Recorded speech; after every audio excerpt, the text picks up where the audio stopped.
Bienvenidos a la taberna de Rudolf Steiner. Hoy nos visita José María Rodríguez Olaizola, sociólogo, jesuita, autor de muchos y hermosos libros, aunque el que nos ocupa hoy es el de Ignacio de Loyola, Nunca solo. Muchísimas gracias por estar aquí, José María. Encantado, un gusto poder conversar un rato. Muy bien. Pues mira, si te parece, queremos en esta entrevista ser capaces de elaborar un retrato psicológico de Ignacio de Loyola, porque tu libro, una de las muchas virtudes que tiene, es que nos permite ver a Ignacio desde dentro. Y bueno, si te parece, con tu ayuda vamos a intentar crear un retrato de él. Bueno, yo en lo que pueda ayudar y hasta donde lo conozco, pues sí que encantado de compartir lo que conozco de San Ignacio, claro. Muy bien, muchísimas gracias. Pues mira, vamos a comenzar por su primer impulso. Él quiere convertirse en el mejor santo del mundo, una aspiración muy alta, ¿no? Sí. Y la pregunta ¿es esto voluntarismo? Es decir, ¿hasta qué punto la voluntad juega un papel muy importante en el camino de San Ignacio? O sea, creo que Ignacio en su conversión tiene dos momentos, ¿no? Se alarga en la vida, pero tiene como dos momentos muy distintos y complementarios.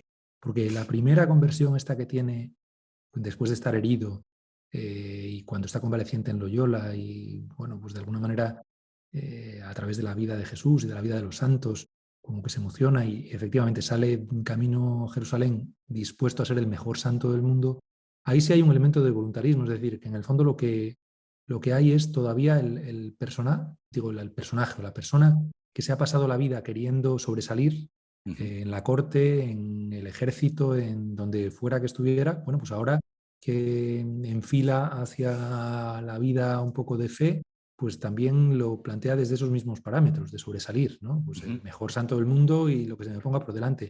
Pero sí, hay un punto de, llámalo voluntarismo, llámalo también individualismo, o bueno, de que él lleva las riendas, con lo cual todavía es una conversión muy a medias, ¿no? Tendrá que llegar un segundo momento en el cual se dé cuenta de que la vida de fe no va sobre esto, no va Ujú. sobre esta especie de empeño basado solamente en la propia perfección, ¿no? Sino que es otra historia. Ajá. Y supongo que ese momento le llega eh, con su particular noche oscura del alma, ¿verdad? Un Sí, intento sí, de o sea que suicidio. claro, Bueno. eso es, porque cuando él se va dando cuenta de que esto de la fe no va por ahí, sino que es otra historia, eh, le, le pilla en Manresa, o sea, en camino hacia Barcelona para embarcarse hacia Jerusalén, pues se queda en Manresa con la intención, yo creo que de revisar un poquito su vida pasada, pero ahí es cuando se le cae encima el decir, bueno, esto no es lo que... O sea, algo falla en este planteamiento, ¿no? Y ese algo que falla es que de golpe se da cuenta de que poner toda la fuerza de la santidad y de la perfección y de la conversión en sí mismo es un error. O sea, que es que más bien tiene que mirar en otra dirección que es hacia Dios. Y ese giro le va a costar mucho. Ajá. Tú te preguntas en tu libro si Ignacio de Loyola ve o imagina. ¿A qué viene esa duda que tienes tú, ¿no? ¿Y qué conclusión has No, sacado? no, bueno, porque yo creo que es un poco la categoría de los místicos muchas veces es, o sea, cómo describir experiencias que ellos señalan, ¿no? De lo que Ujú. intuyen, de lo que ven, de lo que sienten, de esas visiones a veces, claro. Entonces, o sea, yo para mí es, en cualquier caso, es de Dios. Ujú. Dios es la conclusión que saco es esta, ¿no? Y Ujú. Dios utiliza nuestras capacidades, tanto nuestra imaginación como nuestros sentimientos, Ah, como nuestros sentidos. qué Entonces, bien. bueno, sí, esa es Sí, mi... sí. Y en ese camino tú hablas de, bueno, de que Ignacio pues lleva a cabo una tesis del cuerpo bastante radical y bastante fuerte, ¿no? Que luego se convierte en una tesis del conocimiento. En el fondo, lo que estoy viendo aquí es una especie de intento bastante brutal, ¿no? De dominar su voluntad, que también debe ser bastante brutal, la de Ignacio.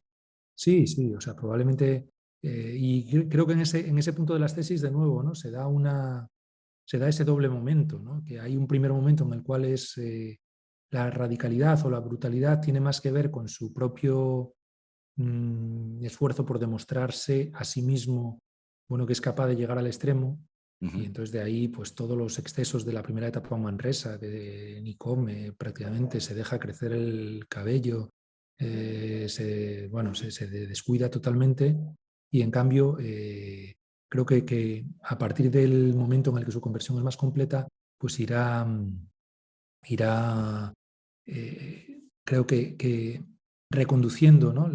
Las tesis hacia una austeridad vital que tiene mucho más sentido, ¿no? Que tiene que ver mucho más con la identificación con Jesús pobre y humilde, que es lo que él descubre. Sí, sí. Bueno, luego en París él se rodea de una serie de amigos, o elige una serie de amigos, ¿no? Todos destacan desde el punto de vista intelectual, o casi todos. A una persona se la conoce mucho por sus amigos. De una manera breve, ¿nos puedes decir cómo eran los amigos, los compañeros de los que se rodea San Ignacio? Sí, bueno, también hay un aprendizaje ahí, porque hasta llegar a los de París pasa primero por un grupo en Salamanca y después entre Barcelona y Salamanca y luego por un primer grupo en París, que no son con los que después finalmente se va a consolidar esta amistad y la fundación de la compañía. Yo creo que él va aprendiendo a conocer a la gente. ¿Qué es lo que tienen en común este grupo primero de los compañeros con los que luego va a fundar la compañía, ¿no? Desde Laínez, Fabro, Fabro, sí. Javier, que siendo todos muy distintos, porque es verdad, lo son, hasta los dos primeros, ¿no? Con los que convive allí en Santa Bárbara, que son Fabro y Javier, que no pueden ser más distintos, pero hay algo que tienen todos ellos y es una sensibilidad muy profunda, yo creo que para una sensibilidad espiritual muy profunda. Es decir, la capacidad de aprender a leer el Evangelio en una clave vital mucho más bueno, muy moderna para lo que es lo que es ese momento. Ujú. Muy bien. Y, una cosa, ¿y cómo se maneja Ignacio con sus amigos, compañeros? Es decir, tenemos la imagen del típico gurú, ¿no? Autoritario.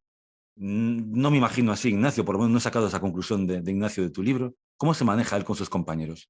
¿Cómo No, los mira, dirige? sí, ahí yo creo que el memorial del padre Cámara, que es de los compañeros, vamos, de los que vivió en los años romanos con Ignacio y deja escrito, que ahí se ve muy bien a un líder que trata a las personas desde, creo, un conocimiento bastante agudo de lo que cada persona necesita, ¿no? Y en ese sentido, Ignacio es alguien que se adapta mucho a lo que pueden necesitar las personas. Y en ese sentido es, por ejemplo, tiene alguna peculiaridad, es con con la gente más frágil es tremendamente delicado, con la gente más fuerte es muy exigente. Qué O bien. sea, hay como todo un mundo de mucha psicología en el fondo, ¿no? Sí, sí. Eh, Hay un elemento que yo creo que sí que es claro, que es la exigencia, o sea, en el sentido de exigir, no que San Ignacio exija, sino que él les enfrenta un poco o les ayuda a enfrentar con un evangelio sin tapujos Ujú. y sin paños calientes, ¿no? A decir, mira, esto hay que tomarlo en serio. Y tomarlo en serio quiere decir, pues, de alguna forma, no edulcorarlo y enfrentarse con esto porque podemos, la verdad. O sea, podemos vivir todas estas cosas si nos dejamos envolver por Dios, ¿no? Entonces, yo creo que en ese sentido es un verdadero maestro Ujú. que va aglutinando lo personal. Lo cual, digo, tampoco es fácil, porque en la convivencia él debía ser tremendo, o sea, que debía ser muy exigente con algunos y muy benévolo con otros, no por arbitrariedad, sino precisamente por eso, ¿no? Por darle a cada persona lo que podía necesitar en un momento. Ajá, muy bien. Tú hablas en la parte final de tu libro, ¿no? Hablas de los ejercicios espirituales y dices que Ignacio los va puliendo a medida que va avanzando en su vida y en las experiencias de su vida, pero que en el fondo responde a una inspiración primera. ¿Cuál es esa inspiración primera, ese núcleo que podemos rescatar hoy en día, ¿no? De los ejercicios espirituales? Mira, yo creo que fundamentalmente, digo, hay como algunas líneas muy claras que son, primero, la idea de que Dios es principio y fundamento y Dios es amor, ¿no? Eso es digamos que eso es el arco narrativo de los ejercicios espirituales. Es la concepción de que ese amor de Dios está en el origen de lo que somos, está en el origen del proyecto para nuestra vida y está al final en la capacidad de mirar alrededor e intuir todo esto, ¿no? Ese es el arco en el que está. Y luego, en Ajá, medio de todo eso, decir, bueno, ¿y esto dónde aprendemos a verlo? Aprendemos a verlo en Jesús. Y entonces los ajá, ejercicios espirituales es la historia, digo, es aprender a conocer, a amar y seguir a este Jesús mm, y ahí si quieres el último elemento que va en paralelo, ¿no? Es que es desde el conocimiento de quién es uno mismo, ¿no? ujú, O sea, sabiendo que uno mismo es frágil, es pecador, esto está muy al principio, pero al mismo tiempo es una herramienta en manos de Dios si se deja y que puede de verdad dar mucho fruto pues cuando nos dejamos guiar por Él. Entonces, bueno, ese triple elemento, ¿no? Dios que es amor, el Cristo que aprendemos a contemplar y siendo uno mismo, ¿no? Aprendiendo a ver quién es uno mismo, cuáles son sus capacidades, sus talentos, sus luchas, sus tentaciones, todo. Ujú. Bueno, yo no sé si conoces ejercicios espirituales de otras tradiciones. Me gustaría saber qué crees tú que hace diferentes a los ejercicios espirituales de San Ignacio, ¿no? Del de otras tradiciones. Mira, yo, claro, es que en el fondo, claro, muchas veces vas, o digo, se llama ejercicios espirituales a tantas formas de orar diferentes, o sea que en el fondo, bueno, con las cuales vas ejercitando tu vida interior y entonces hay muchos caminos. Pero claro, el camino, digo, el tema de los ejercicios espirituales de San Ignacio es que no es una suma de métodos, Ujú. sino que es un camino, es un recorrido. O sea, la gran fuerza de los ejercicios espirituales es justo el trayecto que se hace desde el principio y fundamento hasta la contemplación para alcanzar amor, pasando por todos esos hitos que en el fondo van reproduciendo el propio camino que fue haciendo Ignacio, ¿no? El Ajá. descubrir su propia... Entonces es un eco de su vida interior y de una lectura concreta que te va permitiendo como zambullirte en el Evangelio. Entonces, Ujú. para mí lo esencial del camino ignaciano, lo de los ejercicios espirituales, no es que te enseñe a contemplar, no es que te enseñe o que tenga unas reglas de discernimiento, o que tenga una mirada pues, a los valores del mundo a través de pues, la contemplación de las banderas, o sea, que eso todo por separado, sino el camino en conjunto que se hace, ¿no? Ese camino que va pasando, pues en el fondo por ir pasando de uno mismo al Evangelio, ¿no? Y ir pasando de uno mismo a la centralidad de Jesús y, Qué y bien, ir haciendo ese camino, sí. qué bien, qué bien. Pues mira, me gustaría hacerte una penúltima pregunta, ¿no? La penúltima pregunta es, bueno, a una persona se la conoce no solo en las malas, sino en las buenas. Es decir, cuando Ignacio consigue el poder, ¿no? Se convierte, entre comillas, ¿no? En el mejor santo del mundo, por lo menos de la época. ¿Cómo se desenvuelve él en esas altas esferas de la política eclesiástica? Sí, yo creo que en esa época había muchos grandes santos, ¿eh? Tú acuérdate que cuando canonizan a San Ignacio, que bueno, que ahora celebramos el aniversario, que canonizan a la vez a San Ignacio, a Francisco Javier, a San Isidro Labrador, a Santa Teresa y Ujú. a San Felipe Neri. Y las malas lenguas decían que eran 4 españoles y un santo, o sea que el mayor santo de la época debía ser San Felipe Neri, según la mentalidad de algunos, ¿no? Pero bueno, quiero decir que era una época de grandes figuras en la historia de la Iglesia. Eh, Curiosamente, o sea, San Ignacio, fíjate, tú mismo lo formulas y es verdad que bueno, a ciertos niveles es así, ¿no? Tú dices consigue el poder. La realidad es le nombran general de una orden cuando él no quería de ninguna de las maneras. O sea, él más bien quería volver a los caminos y que fuera otro de sus compañeros el que ya liderase esta orden recién fundada y todavía después de llevar unos años de general lo vuelve a pedir y le van a decir sus compañeros que ni hablar, que tiene que quedarse y hasta el final de la vida se va a quedar allí, ¿no? Pero la realidad es que ahí que en Ignacio sí que vemos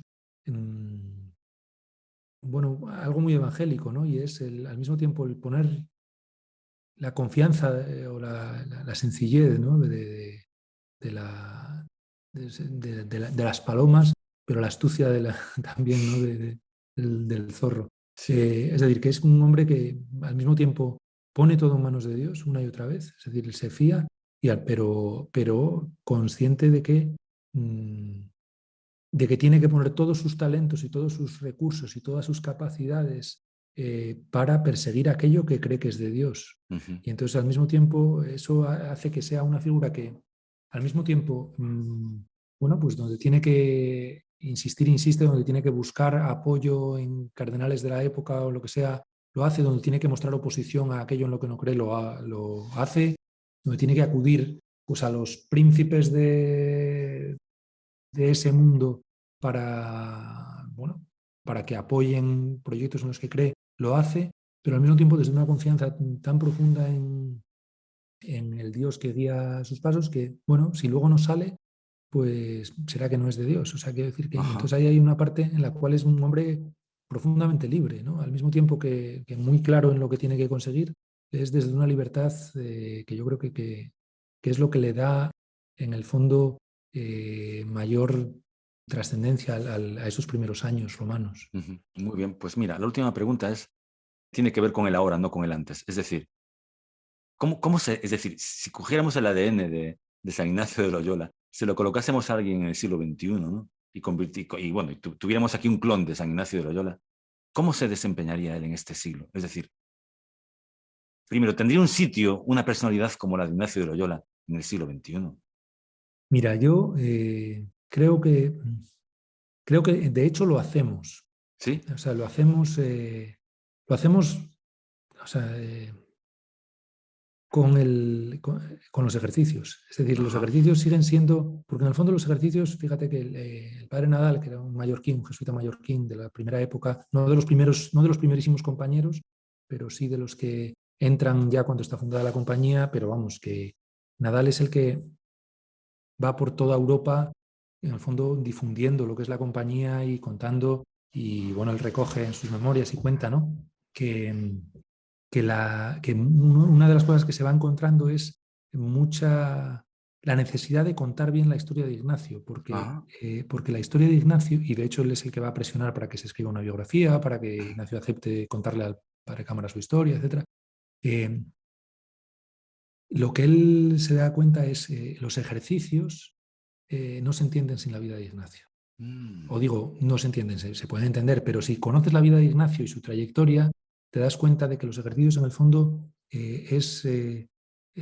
si quieres, y así dicho un poco por parafrasear lo que tú me has preguntado, como el ADN místico de Ignacio, ¿no? O sea, en el fondo es, bueno, pues Dios elige, digo, distintas personas con distintas sensibilidades y de la misma manera que yo creo que la mística franciscana pues tiene todos una serie de elementos y hay elementos franciscanos en el mundo contemporáneo que son muy claros, o bueno, pues lo ignaciano, yo creo que lo que más nos podemos aproximar es a través de los ejercicios. Y esto en concreto hace que yo creo que hay distintas maneras que tienen que ver con distintas personalidades, pero distintas maneras de reproducir esa misma lógica de Ignacio. Eso, por ejemplo, se ve muy claro en el Papa Francisco. Sí. El Papa Francisco es un ejemplo, ¿no? De alguien que, o sea, yo creo que los jesuitas, por ejemplo, somos muy diferentes, porque lo somos. O sea, es que ¿En qué? ¿En qué sois diferentes, por favor? en todo. O sea, que es que tú miras y puedes encontrar jesuitas que eh, ideológicamente con sensibilidades muy distintas, Sí.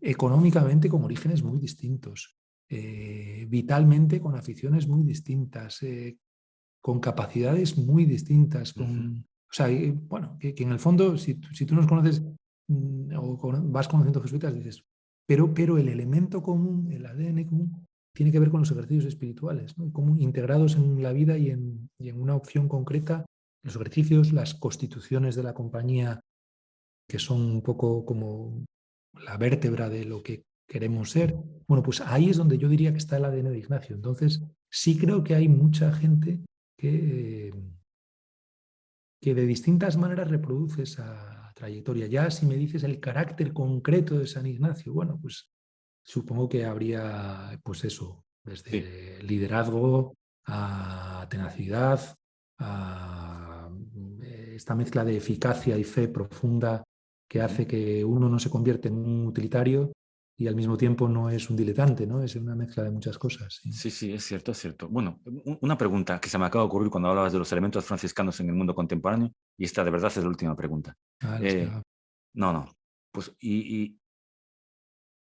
la influencia de la compañía de Jesús a lo largo de todos estos siglos no ha sido enorme. ¿En qué crees tú que ha contribuido a que heredemos el mundo que tenemos, para lo bueno y para lo malo? Bueno, yo creo que, mira, es una pregunta muy amplia, ¿no? Pero yo si tuviera que marcar un elemento, yo diría que la educación, La o sea, educación. la huella que ha dejado la Compañía de Jesús en la educación moderna es muy importante, o sea, es muy importante en una capacidad crítica al Ujú, mundo. O sea, sí, sí. Si tuviera que insistir en un punto sería en este. ujú. Sería en este.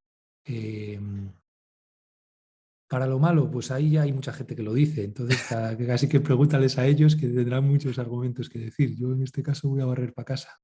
Bueno, haces bien, haces bien. Bueno, de hecho te hemos invitado porque, bueno, esto se llama la taberna de Rudolf Steiner. No sé si conoces a Rudolf Steiner, pero bueno, es No, un filósofo del siglo XX, que tenía entre su archienemigo era, lo digo de broma, pero bueno, lo señalaba como su opositor, Ignacio de Loyola y el jesuitismo. Y así bueno, es, su némesis ahí. sí, su némesis. ¿Y qué pasa? Bueno, yo no soy antropósofo, pero bueno, dentro de la antroposofía es una figura muy vetada. Ignacio de Loyola, seguramente conocerá la pedagogía Waldorf. Bueno, la pedagogía Waldorf nace de Rudolf Steiner. Y bueno, ese ha sido el motivo de invitarte aquí, porque queríamos que una persona como tú nos ayudase a ver desde dentro a Ignacio de Loyola, sin ningún tipo de tapujos y tampoco de vetos ni de tabús, y creo que lo has conseguido. Pues me alegro mucho, hombre. Y yo creo que es una figura de verdad muy sugerente, precisamente por lo humano que es. O sea, porque Ujú. no es un espíritu puro, no es un hombre de su época, con todas las contradicciones de su época, pero yo creo que también con una capacidad enorme eh, o sea, para aprovechar lo mejor, ¿no?, de sí mismo. Y yo creo que eso es fascinante. Otra vez, se me ha ocurrido una cosa, pero es la última de verdad, ¿sí? No, porque bueno, Rudolf Steiner le da muchísima importancia a la libertad, y lo que le critica a Ignacio de Loyola, al jesuitismo, bueno, que es una cosa que por otro lado entiendo, aunque todos la practicamos de vez en cuando.